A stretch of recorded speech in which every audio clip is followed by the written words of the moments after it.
My sister broke the one rule I had and almost endangered my family, then showed up at dinner with a glass of wine. When I asked why she wouldn't stop, she said, "He's still breathing, isn't he?" That was 10 months ago. Today, she was screaming my name through the Ring camera, begging me to stop. My sister and I have always had an okay, at best, relationship. We never talked, but we never fought either. We never shared clothes, never talked about boys, never did anything like that.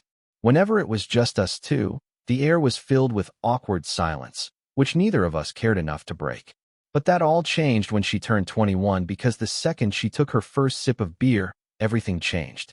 She went from drinking monthly to weekly to daily. It felt crushing seeing her delve deeper and deeper. And what was even worse was when she tried to drag me down with her. I never liked alcohol and wanted to stay away from it, but she bullied and coerced me into it. On her 22nd birthday, she gave me a bottle of water that was actually straight vodka. When I spat it out and started coughing, I looked up to see her recording my reaction and laughing. I gave her one final chance after that. I told her if she tried to drag me into drinking again, I would cut her off. Well, a month later, it was her and her boyfriend's anniversary.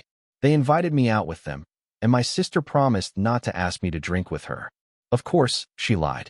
Throughout the whole night, she kept giving me extremely diluted drinks that I didn't even realize had alcohol in them. Some vodka, whiskey, even rum. I remember feeling a light buzz after my third drink, and the world started spinning. This was the first time I was intoxicated. I clung to her, asking what was wrong with me, but she just laughed and, because she was tipsy herself, admitted what she had done. I don't remember the specifics. All I remember is being enraged. I called a cab on the spot, and once home, I sent her a voice note telling her I never wanted to see her again.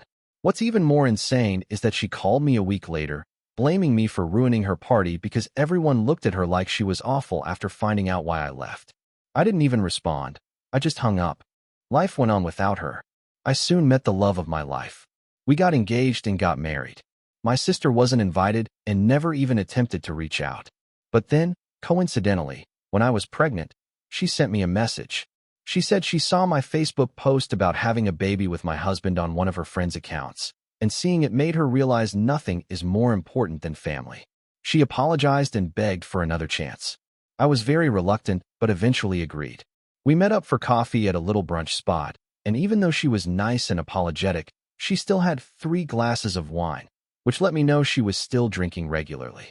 I asked about it, and she said alcohol was a part of her life she never wished to give up, but she did promise that if I let her back into my life, she'd never drag me into drinking again. I thought long and hard about it, and I agreed. I wasn't sure what to expect, but everything actually went fine. She respected my boundaries, never asked me to drink, and never got more than tipsy in front of me. But then last week, she came over to my house, and that was when I realized resuming contact with her was the worst thing I could have done. This was the first time I'd let her come over after my baby's birth. I had warned her that she wasn't allowed to go near the baby if she drank, and she told me that was no problem. I still had a bad gut feeling about it, but the last year gave me good reason to trust her, so I pushed my worries away. But then she came over with 2 bottles of wine. We all had a pleasant chat, and even my husband had a glass. I, however, did not drink. My sister almost finished the 2 entire bottles herself and was quite hammered. Still, the evening was going okay, but then she asked to use the bathroom. I pointed her upstairs, and after waiting a few minutes, I went to check on her to make sure she wasn't getting sick. But when I went up, she wasn't in the bathroom. She was in our room, sitting on our bed, wasted out of her mind, holding my baby. The second she saw me, she panicked and quickly stood up to give him to me. But as she was standing up, she lost balance. She fell and dropped my baby. He fell on the floor. I screamed and went to check up on him. Thankfully, he hadn't fallen from a notable height. He was crying but seemed to have no major injuries or anything, which I thank my lucky stars for. My sister got up and started apologizing, and I just called my husband. I told him to hold our baby and dragged my sister downstairs and outside to speak to her. I told her that I had one rule. Under no circumstance could she get near the baby while drunk. And while drunk, she decided to hold him, then dropped him. She kept apologizing, but I called her a taxi home, saying I never wanted to speak to her again. That, however, turned out to be a mistake because, as it turned out, she had done more than just dropped my baby. She had fed him the remainder of her wine bottle. and he was currently upstairs throwing up while my husband was crying and calling the hospital. The next few hours were a blur of panic. The ambulance took us to the emergency room, where doctors confirmed alcohol poisoning in my infant son. They ran tests to check for other complications while David and I paced the waiting room, terrified we might lose our baby because of my sister's reckless behavior. The medical staff worked efficiently, but their grave expressions did nothing to ease our fears as they monitored our son's vital signs and took blood samples. The hospital social worker interviewed us extensively, looking suspicious when we explained how our son had ingested alcohol. I could see in her eyes that she thought we might be covering something up. They started a mandatory child welfare investigation, making us feel like criminals when we were the victims. We had to answer the same questions repeatedly, describing the incident in excruciating detail while our baby received treatment in another room. I tried calling Megan repeatedly during this nightmare, but she wouldn't answer. Texts went unread, voicemails unheard.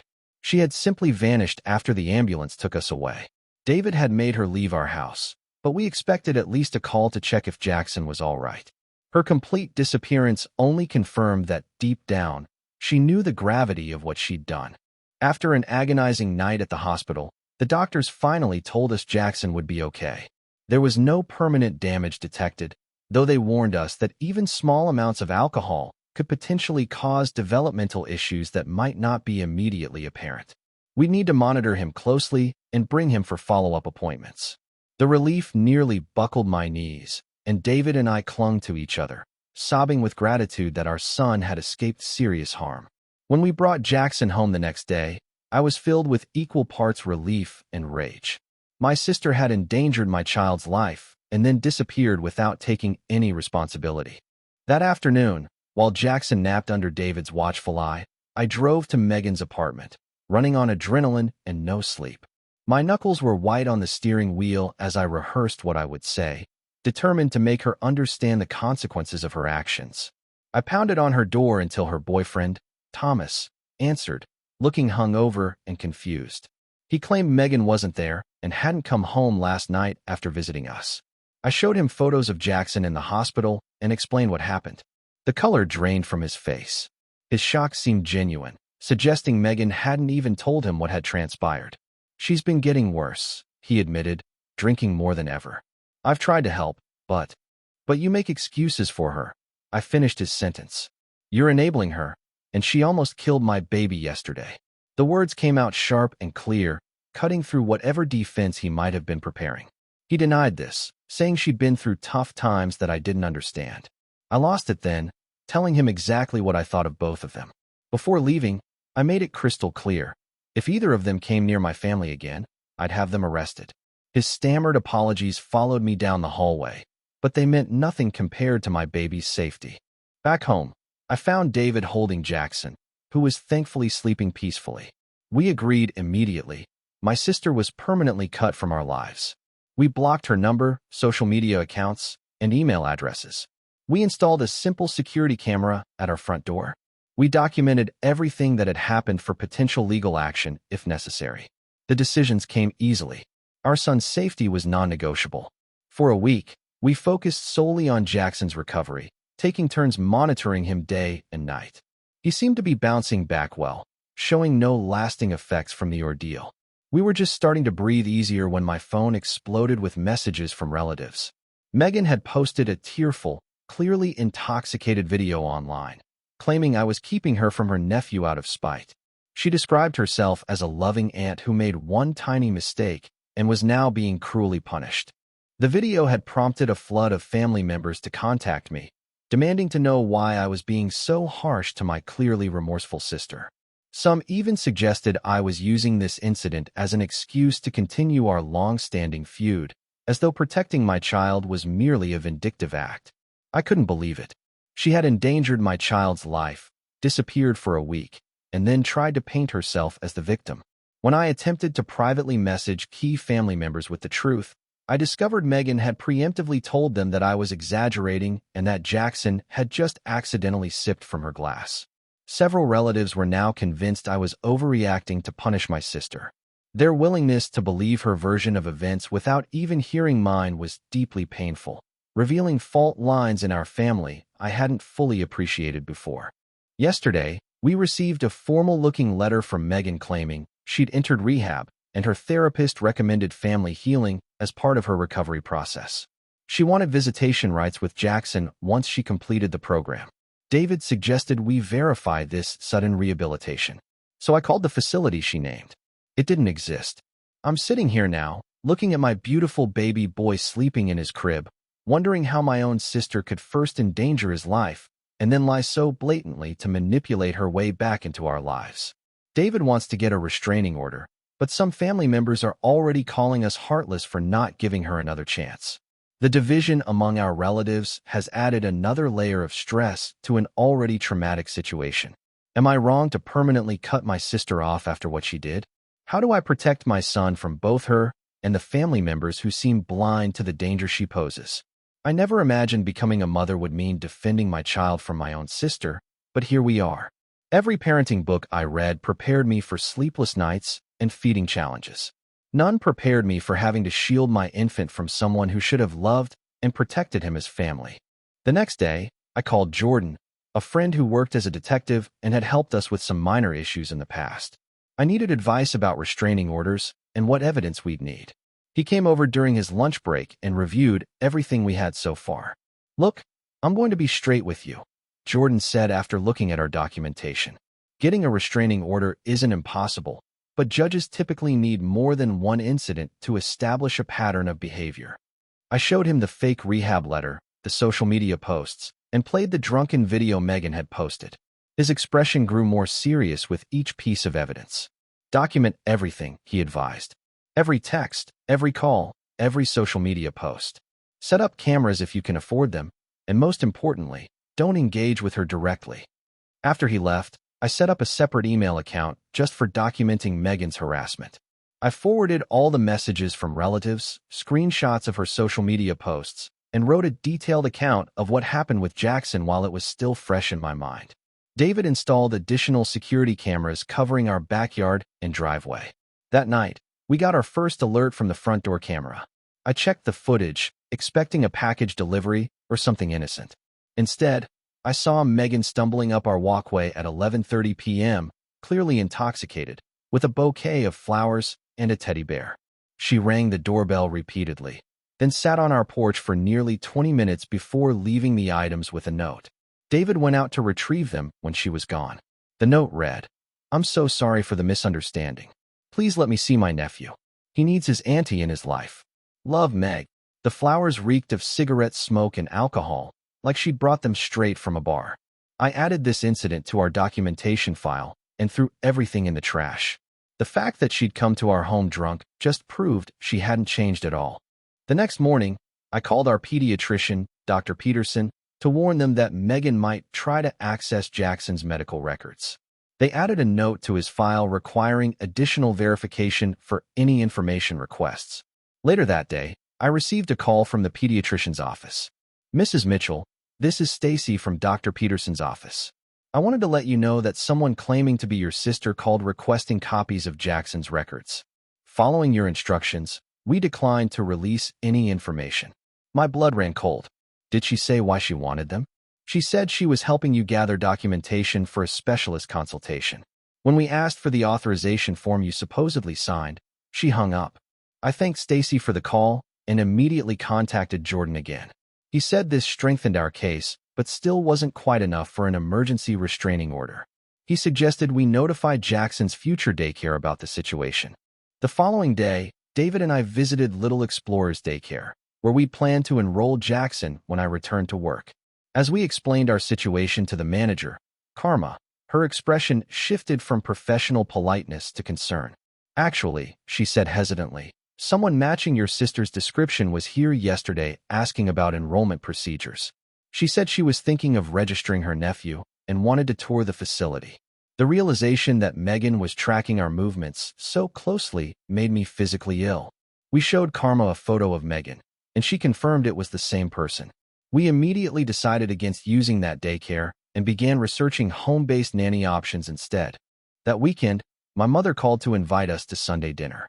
"Dad and I miss you all so much," she said. "We promise Megan won't be there." We just want to see our grandson and talk through everything calmly. After discussing it with David, we cautiously agreed.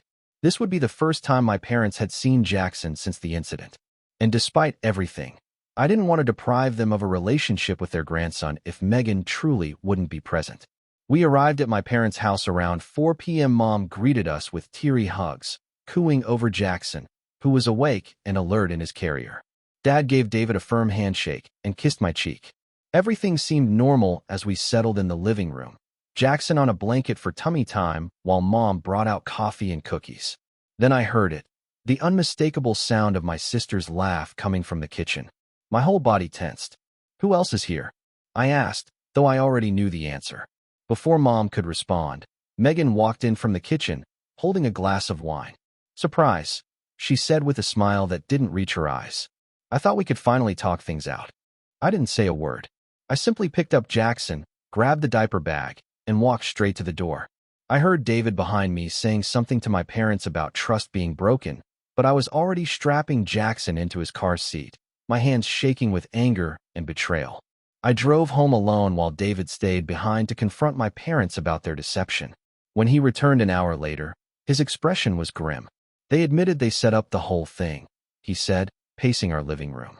"They thought if they could just get us all in the same room, we'd talk it out and everything would be fixed." "Did they say anything else?" "Yeah, and you're not going to like it. Megan's been living with them for the past 3 weeks. Apparently, Thomas kicked her out after learning what she did to Jackson." I felt like I'd been punched in the stomach. My parents had lied to our faces while harboring the person who had endangered their own grandson. The depth of their betrayal was incomprehensible to me. I cried that night for the family I thought I had while David held me and promised we'd get through this together. The next morning, I sent a simple text to my parents. "We need space from all of you right now. Please respect that." Then I blocked their numbers. David did the same.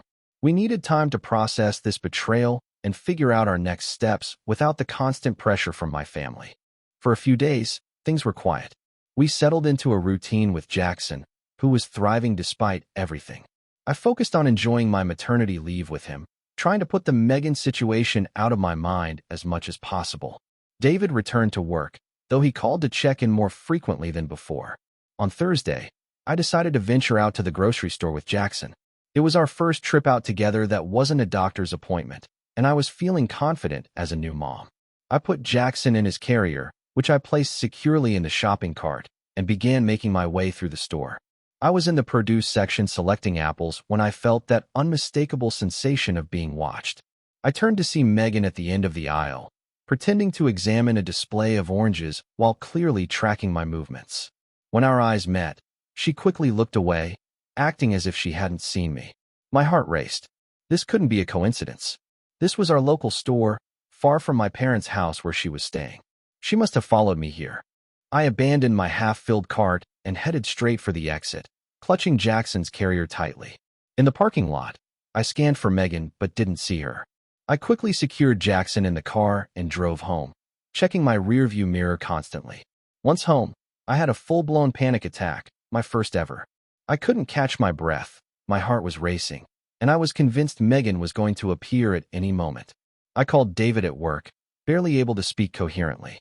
He came home immediately to find me still shaking, Jackson thankfully napping peacefully in his bassinet. "We need legal help," David said once I'd calmed down. "This is stalking." The next day, we consulted with Jordan again, who agreed we needed to pursue a restraining order more aggressively. He reviewed our documentation and explained our options. For a restraining order, we typically need evidence of threats or harassment, he explained. Following you in a grocery store is concerning but difficult to prove as intentional harassment. Courts generally want to see a pattern of behavior that would make a reasonable person fear for their safety. "So there's nothing we can do?" David asked, frustration evident in his voice. "I didn't say that," Jordan replied. "Start documenting everything. Times, dates, locations. Set up more cameras. If she keeps showing up where you are, that builds our case. And don't respond to any contact attempts. That can be used against you to argue the contact was welcome." We left Jordan's office with a plan. We would document meticulously, avoid all contact, and build our case. It wasn't the immediate solution we wanted, but it was something. Over the next week, Megan escalated her attempts to contact us. She created new email addresses to bypass our blocks, sent daily messages about her recovery journey, and left voicemails asking for just 5 minutes with Jackson. Each message started sympathetically enough, but inevitably included subtle guilt trips and manipulative language. "I know you're just trying to protect Jackson," one voicemail said. "But do you really want him growing up without knowing his aunt who loves him so much? Don't you remember how much you loved spending time with Aunt Patty when we were kids?" I saved everything without responding. With each message, her tone gradually shifted from pleading to demanding, from "I understand why you're upset" to "You're being unreasonable, and you can't keep him from me forever." 2 weeks after the grocery store incident, our newly hired nanny, Jessica, reported something disturbing. While taking Jackson for a walk in the neighborhood, she noticed the same car circling the block 3 times. She couldn't identify the driver, but the behavior was concerning enough that she cut the walk short and returned to our house. "I'm probably being paranoid," Jessica said, "but with everything you've told me about your sister, I didn't want to take any chances." We thanked her for her vigilance and decided to invest in a GPS tracking device for the stroller. It felt ridiculous. What parent has to track their baby stroller because of their own sibling? But we were taking no chances with Jackson's safety. The next day, I received a troubling call from Dakota, a mutual childhood friend who still had occasional contact with Megan. "I don't want to alarm you," Dakota said, "but Megan's been asking me some weird questions. She wanted to know what time you usually put the baby down for naps, and if you still keep a spare key under the planter like your parents used to." "What did you tell her?" I asked, trying to keep my voice steady. "Nothing. I told her I hadn't been to your new house and wouldn't know that stuff." She claimed she wanted to leave a special surprise for Jackson, but something felt off about it. "I thought you should know." I thanked Dakota for the warning and immediately called a locksmith to change all our locks. We also changed our alarm codes and made sure every window was secured. That night, neither David nor I slept well, taking turns checking on Jackson and listening for any unusual sounds. Around 2 a.m., David nudged me awake. "There's a car parked across the street," he whispered. "It's been there for at least an hour." I peered through our bedroom blinds. Even in the darkness, I could make out the outline of Megan's distinctive hatchback. A figure sat in the driver's seat, just watching our house. David pulled on jeans and a sweatshirt. "I'm going out there. Be careful," I warned, already reaching for my phone in case I needed to call 911. I watched from the window as David approached the car. The headlights suddenly switched on, temporarily blinding him, but he continued forward. I could see him speaking to the driver, his posture tense and defensive. After a brief exchange, the car pulled away from the curb and drove off. "It was her," David confirmed when he returned. "She claimed she was just making sure we were safe. When I told her I was calling the police, she took off." The next morning, we took this new evidence to Jordan, who agreed we finally had enough for a temporary restraining order. We filed the paperwork that day, and the order was granted within hours. Megan was now legally prohibited from coming within 500 feet of us, our home, or Jackson's doctor's office. For about a week, the restraining order seemed to work. We didn't see Megan's car, receive any messages from unknown accounts, or notice anyone following us. We began to relax slightly, thinking perhaps the legal action had finally gotten through to her. Then I discovered something horrifying. While checking Instagram one evening, I stumbled across a mommy blog account using photos of Jackson. The account was called Auntie's Adventures and featured dozens of my Facebook photos of Jackson with captions like, "My precious nephew growing so fast," and "Can't wait for our next cuddle session." I dug deeper and found 3 more fake accounts across different platforms, all using stolen photos of my son and pretending to have a relationship with him. One even included fabricated stories about babysitting adventures and special Annie and nephew moments that never happened. I spent hours reporting these accounts and adjusting our privacy settings to lock down all our personal information. David contacted Jordan about this new development, but since Megan hadn't directly contacted us or approached us physically, the fake accounts didn't technically violate the restraining order. The stress was taking a toll on both of us. David suggested we start therapy to help deal with the constant anxiety and hypervigilance we were living with. We found a therapist specializing in family trauma and scheduled our first session for the following week. During that first therapy session with Dr. William, We took turns explaining the situation, from the initial incident with Jackson to the ongoing stalking behavior. Dr. William was validating and supportive, helping us understand that our reactions were normal given the circumstances. Halfway through the session, David's phone rang.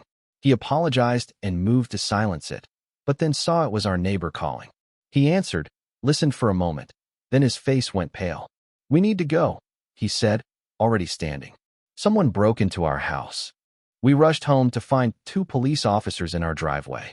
Our neighbor had called 911 after noticing our side door standing open. The officers had cleared the house and found no one inside, but invited us to check if anything was missing. Everything in the living room and kitchen appeared untouched. Our electronics, jewelry, and other valuables were all in place. But when we reached Jackson's nursery, I stopped dead in my tracks. On the changing table sat a large gift basket wrapped in cellophane with a pink bow. Inside were baby clothes, toys, and a card signed, "With love from Auntie Megan." But something was wrong. I approached the basket cautiously and detected a strong smell of wine. When David carefully unwrapped it, we discovered all the baby clothes were soaked in red wine. The card inside read, "Since you won't let me see him, I thought I'd send something for him to remember me by. Blood is thicker than water, but wine leaves a stronger stain." The police documented everything and took the basket as evidence. They explained that since nothing was damaged or stolen and Megan had left before they arrived, they could only add this to our case file. The officer suggested we consider installing more security cameras and perhaps getting a dog as an additional deterrent. After they left, David and I sat on the couch in stunned silence. The violation of our home, specifically our baby's room, left me feeling violated and terrified. The wine-soaked clothes were a clear reference to the original incident and showed that Megan not only felt no remorse, but was actively taunting us about it. "We can't stay here," I finally said. "She knows where we live. She can get in any time she wants, and the police can't do anything until after she's already done something." David agreed. "My parents have been asking us to visit. Maybe we could go stay with them for a while. They live in Lakeside. She wouldn't think to look for us there." The next day, we packed essentials for an extended stay, installed additional security cameras that would send alerts to our phones, and drove to David's parents' house in Lakeside. We didn't tell anyone where we were going, not even our close friends, fearing the information might somehow get back to Megan. David's parents, Michael and Barbara, welcomed us warmly, converting their home office into a temporary nursery for Jackson. They were horrified by our situation and promised to help however they could. Their house was in a quiet, gated community with good security, which gave us some peace of mind. For the first 3 days at his parents' house, I finally relaxed enough to sleep through the night. Being away from our home and the constant fear of Megan appearing gave me space to breathe. Jackson seemed to sense the change in atmosphere too. He was smiling more and fussing less. On the 4th day, my phone chimed with a text from an unknown number. "Nice place. The garden looks peaceful." My blood ran cold. I showed David the message, and he immediately went outside to scan the neighborhood. There was no sign of Megan, but the message was clear. She had somehow found us again. Michael, David's father, was a retired security specialist who had worked for various corporations. When we showed him the text, he immediately went into professional mode, helping us secure the house further and coaching us on safety protocols. "No established routines," he advised. "Vary your schedules, the times you come and go, different routes if you drive anywhere. And absolutely no social media updates, not even private ones." We followed his advice religiously, but Megan still managed to extend her reach. She somehow obtained David's parents' phone numbers and began calling them with elaborate stories about me, keeping her from her only nephew. When that didn't work, she moved on to his extended family, forcing us to have uncomfortable conversations with aunts, uncles, and cousins explaining why a woman they'd never met was contacting them about our baby. Meanwhile, the court date for our permanent restraining order was approaching. We gathered all our evidence: the hospital records, police reports, photographs of the wine-soaked baby clothes, records of the fake social media accounts, and statements from witnesses like Dakota and Jessica. Jordan was confident we had a strong case. The day before the hearing, we received notice that Megan had hired her own attorney, a surprisingly high-profile lawyer known for aggressive tactics. How she afforded him, I had no idea, but his involvement raised the stakes significantly. In court, I presented our case as calmly and factually as I could, despite my nerves. I detailed how Megan had endangered Jackson by giving him alcohol, her subsequent stalking behavior, the break-in, and the ongoing harassment. Our documentation was thorough and well-organized, thanks to my obsessive record-keeping over the past weeks. Then Megan's lawyer stood up. He portrayed her as a struggling alcoholic who had made one terrible mistake and was being unfairly punished while trying to recover. He claimed I had a history of exaggerating Megan's behavior due to childhood jealousy and that I was using this incident to permanently cut her off from family connections she desperately needed for her recovery. My client has enrolled in rehabilitation, Your Honor, he said smoothly. She acknowledges her grave error in judgment, but is actively seeking help.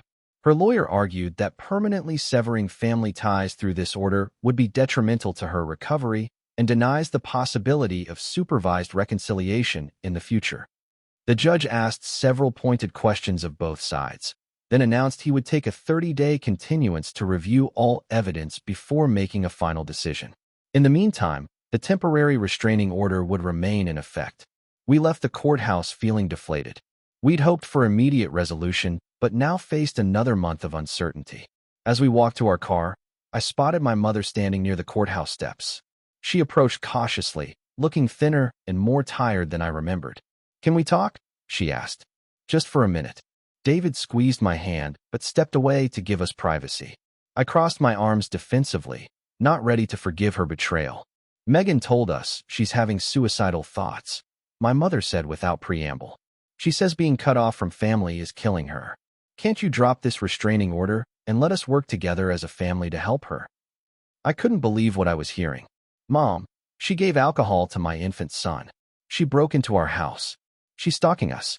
And you want me to just forgive and forget because she says she's suicidal?" My mother looked down. "We're just trying to help both our daughters. Is that so wrong? How did she find us at David's parents' house?" I asked suddenly, a suspicion forming. My mother's guilty expression confirmed my fears before she spoke. "I might have mentioned where you were staying. I didn't think it was a secret." The betrayal hit me all over again.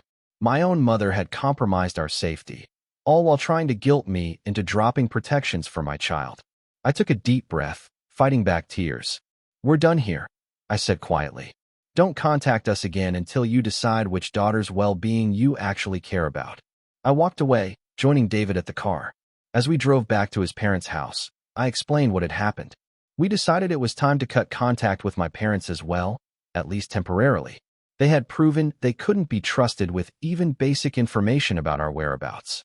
That evening, David's mother handed me a sealed envelope that had been dropped off while we were at court. "A young man delivered this," she explained. "He said it was important." Inside was a handwritten letter from Thomas, Megan's ex-boyfriend. He explained that he'd broken up with her after witnessing her obsession firsthand and wanted to warn us about her deteriorating mental state. "She talks about rescuing your baby all the time," he wrote. "She's drinking heavily again and has a whole wall covered with photos of him printed from your old social media.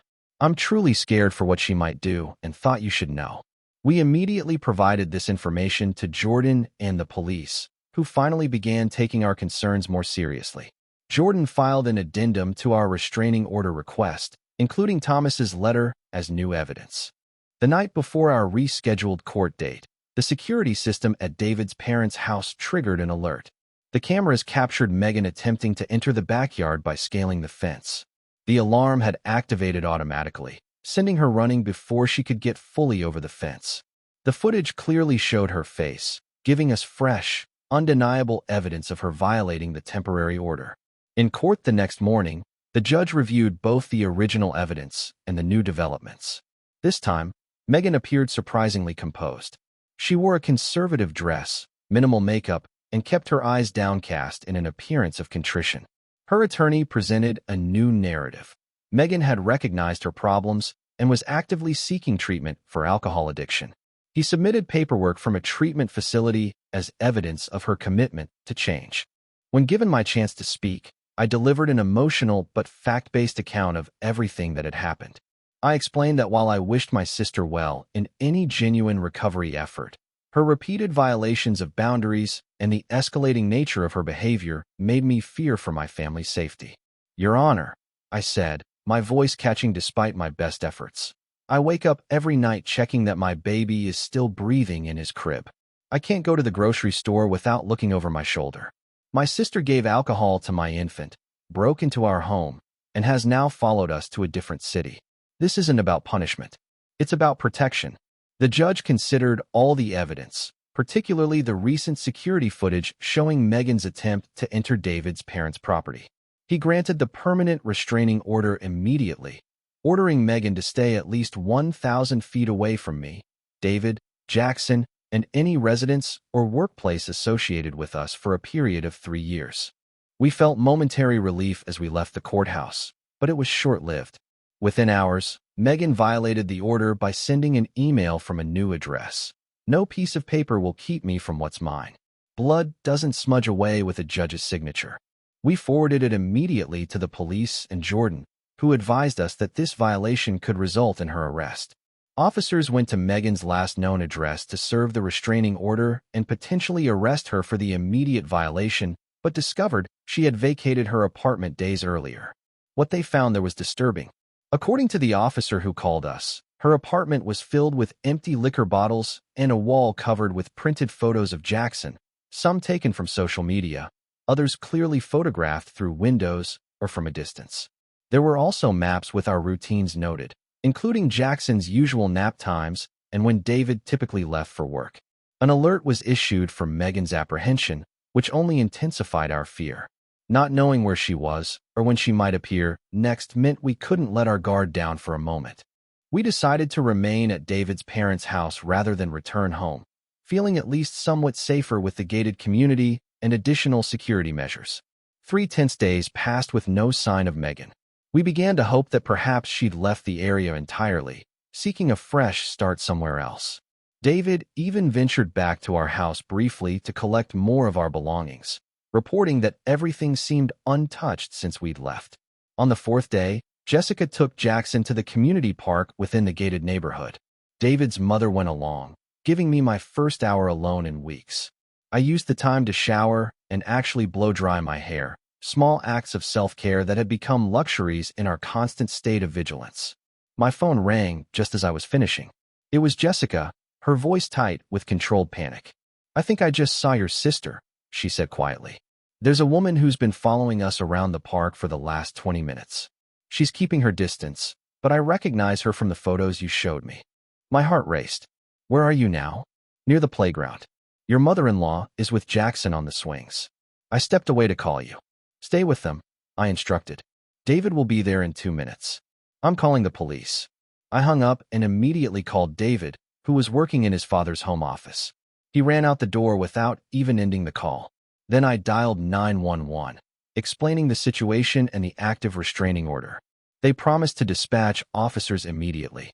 Through the living room window, I saw David's car screeching out of the driveway. I paced anxiously, waiting for news. 5 minutes later, though it felt like hours, David called back. "We've got Jackson," he said, breathless. "We're coming home now." Jessica definitely saw Megan. She tried to run when I showed up, but the security guard stopped her at the gate. "Police are taking her into custody now." I collapsed onto the couch in relief. When they arrived home minutes later, I clutched Jackson to my chest, breathing in his baby scent and letting tears flow freely. For the first time in weeks, I allowed myself to believe we might actually be safe. Later that evening, an officer called to confirm that Megan had been arrested for violating the restraining order. She would be held pending a bail hearing, and given her history of violations, there was a good chance she would remain in custody, at least temporarily. We thanked the officers profusely for their quick response. That night, I slept deeply for the first time in what felt like months, with Jackson's bassinet pulled close to our bed and the knowledge that, at least for now, Megan couldn't reach us. The next morning, we began serious discussions about our long-term plans. Did we want to return to our home eventually? Should we consider moving to a different city? How would we handle family events in the future, knowing my parents couldn't be trusted to maintain boundaries? We had more questions than answers. But one thing was clear. Our lives had been fundamentally changed by Megan's actions, and we would never again take our family's safety for granted. Whatever came next, whether Megan remained in custody or was released, we would face it together, with our son's well-being as our only priority. Do you think she'll ever understand what she did? I asked David as we sat on his parents' porch that evening, watching the sunset while Jackson napped inside. I don't know, he answered honestly. But I do know it's not our job to help her understand. Our job is to protect our son, and that's exactly what we're going to do. I nodded, leaning against his shoulder. The road ahead wouldn't be easy, but for the first time since that horrible day when Megan had given alcohol to our baby, I felt like we might actually find our way through this nightmare. The bail hearing was set for the next morning, and David insisted on attending to make sure the judge understood the severity of the situation. His mom offered to stay with me and Jackson, which was a relief since I wasn't mentally ready to face Megan again so soon. When David returned a few hours later, his expression was a mix of relief and concern. She got bail, he said, dropping onto the couch beside me.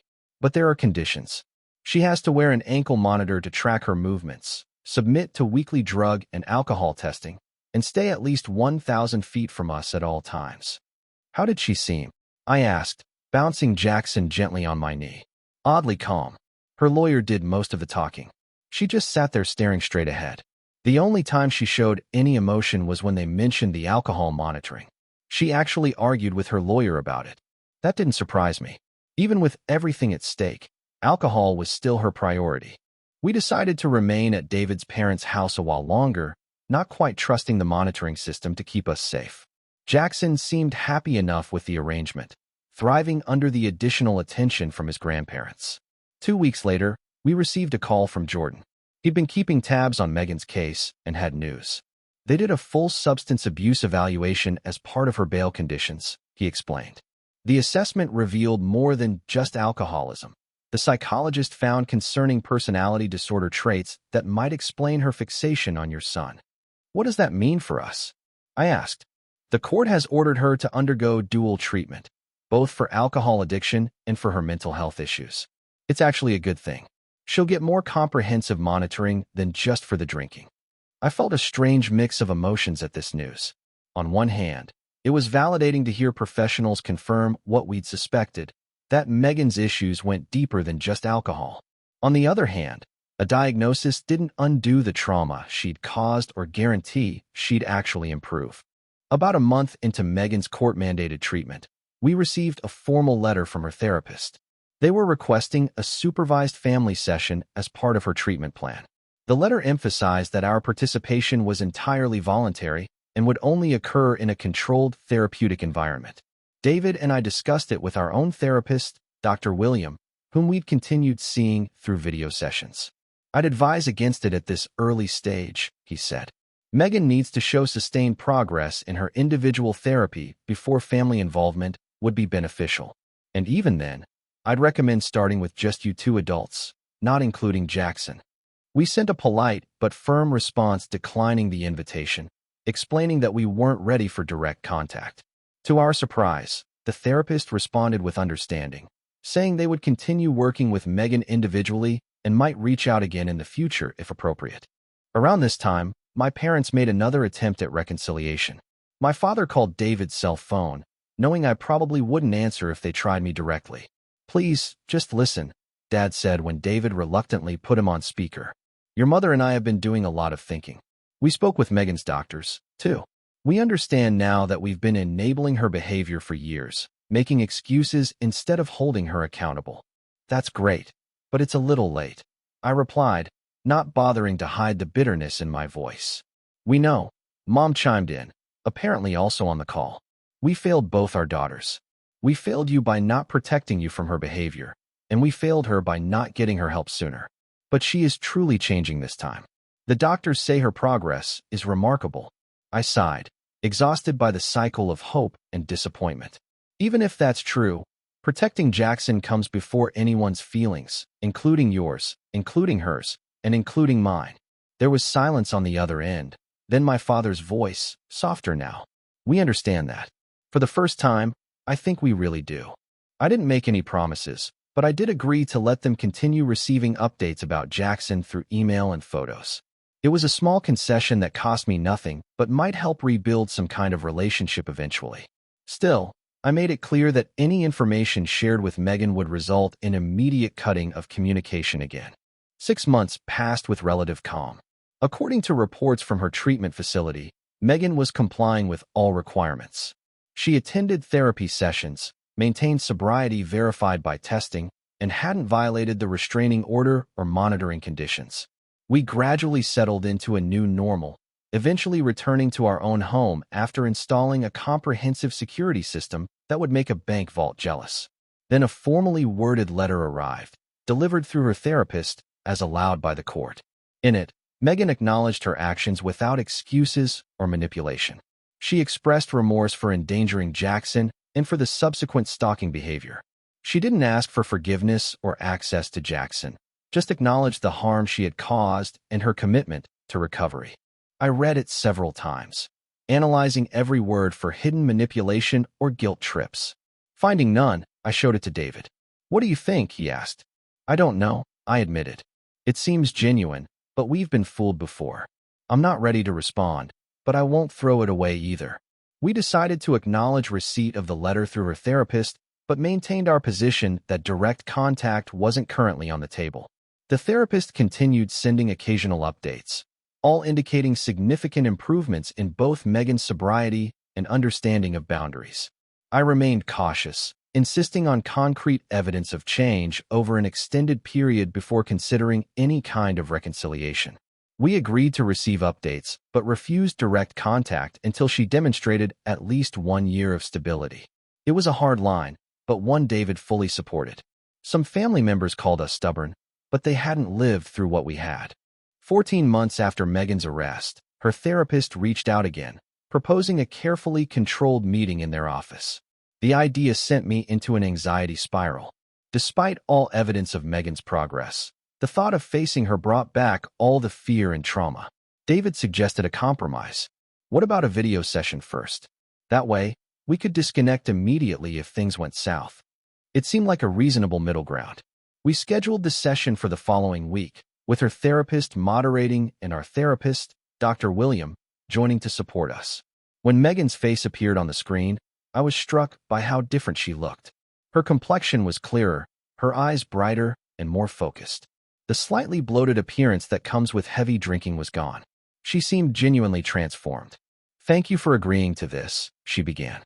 "I know it couldn't have been an easy decision." For the next hour, she spoke candidly about her recovery journey. She acknowledged the harm she'd caused without excuses, taking full responsibility for her actions. She talked about the work she'd done to understand the roots of her alcoholism and her unhealthy fixation on Jackson. "I was trying to fill an emptiness inside me," she explained. "When you got pregnant, I convinced myself being an aunt would give me purpose. Then, when you rightfully kept me away after what I did, that obsession just grew. I listened silently, monitoring my own emotional reactions while trying to assess her sincerity. I hope someday I can be an aunt to Jackson in whatever capacity you deem appropriate," she said toward the end of the session. "But I understand that may never happen, and that's a consequence of my actions that I have to accept." That comment triggered my protective instincts. "I appreciate your progress," I said carefully, "but I need to be very clear. Access to my child is not on the table in any foreseeable future. Any relationship we might rebuild would be between us, as sisters only." To my surprise, she nodded without argument. "I understand completely. That's a totally reasonable boundary." After several more video sessions over the course of 2 months, we cautiously agreed to an in-person meeting at her therapist's office. When Megan arrived, she was carrying a gift bag. "This is for Jackson," she said, holding it out. I immediately stiffened, thinking of the wine-soaked clothes from before. "We discussed no gifts," I reminded her. "You're right. I'm sorry." She set the bag aside without protest. Old habits. I should have respected that boundary. The fact that she accepted this correction without defensiveness was actually more convincing than any apology could have been. Throughout the session, she remained focused on making amends to me and David rather than trying to establish any connection to Jackson. When my parents learned we were having these meetings, they immediately started pressuring us to accelerate the reconciliation process. "It's been almost 2 years," my mother argued during a phone call. "Megan's done everything the courts and doctors have asked. Don't you think it's time to be a family again?" "No," I said firmly. "Rebuilding trust takes years, not months." The fact that you're trying to rush this shows you still don't fully understand the situation. That shut down the conversation quickly. Over time, my parents learned that pushing only resulted in us pulling back further. They eventually accepted our timeline, even if they didn't fully understand it. By the 2-year mark of Megan's recovery, we had established a cautious, distant relationship. She attended occasional family gatherings where Jackson was present, but under strict conditions. She remained completely sober and was never alone with him. She accepted these limitations without complaint, seeming to understand they were the natural consequences of her past actions. Meanwhile, I continued my own therapy, working through the trauma and hypervigilance that still affected me. I jumped at unexpected noises and still checked the locks multiple times each night. I struggled with anxiety whenever Megan was in the same room as Jackson, watching her every movement like a hawk. Dr. William assured me these reactions were normal given what we'd experienced and would likely ease with time and continued safety. You're not obligated to trust someone who has given you reason not to, he reminded me. Trust is earned, not owed. That perspective helped me navigate the complicated feelings that arose as Megan continued to demonstrate change. I was learning to trust my instincts while allowing for the possibility of measured reconciliation. When Jackson turned 4, we held a small birthday party at a local park. Family and a few friends attended, including Megan, who now had nearly 3 years of sobriety. She brought a modest gift that she first showed to me for approval, a picture book about dinosaurs, Jackson's current obsession. During the party, I noticed Megan step away from the group, sitting alone on a bench at the edge of the playground. I hesitated, then decided to join her. "Everything okay?" I asked. "Just taking a moment," she said. "These gatherings can still be triggering sometimes. Being around people who are drinking, I mean." I hadn't even thought about that. Several adults were having beer or wine with the pizza. "Do you need to leave? We'd understand." She shook her head. "No, I've got coping strategies now. I wanted to tell you something, actually. Today marks 3 years sober for me." "Congratulations," I said, genuinely impressed by the milestone. "I don't want to make a big deal about it," she continued. "It's not why I mentioned it. I just wanted to thank you." "Thank me for what?" "For maintaining your boundaries. If you had given in when I was manipulating everyone, if you had allowed me back into your life easily, I probably wouldn't have gotten the help I needed.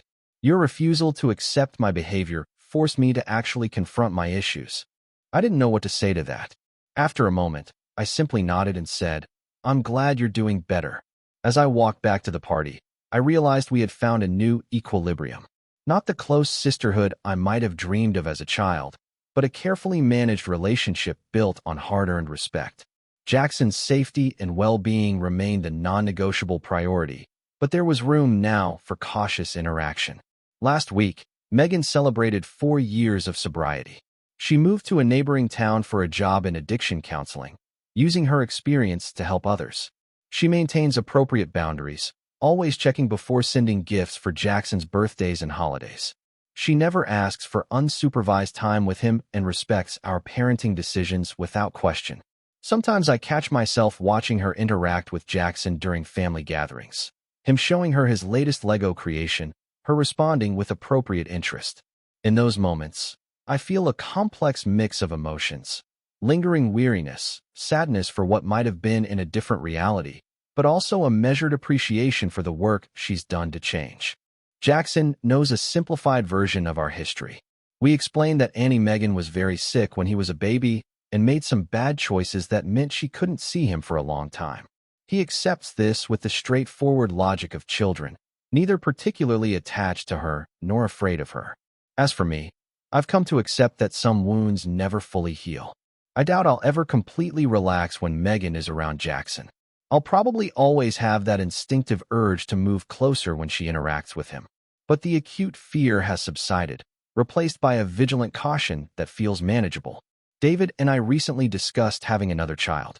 The conversation brought up unexpected anxiety for me. Memories of those terrifying days with Jackson flooded back, but David gently reminded me that we're not the same people we were then. We're stronger, more prepared, with boundaries firmly in place.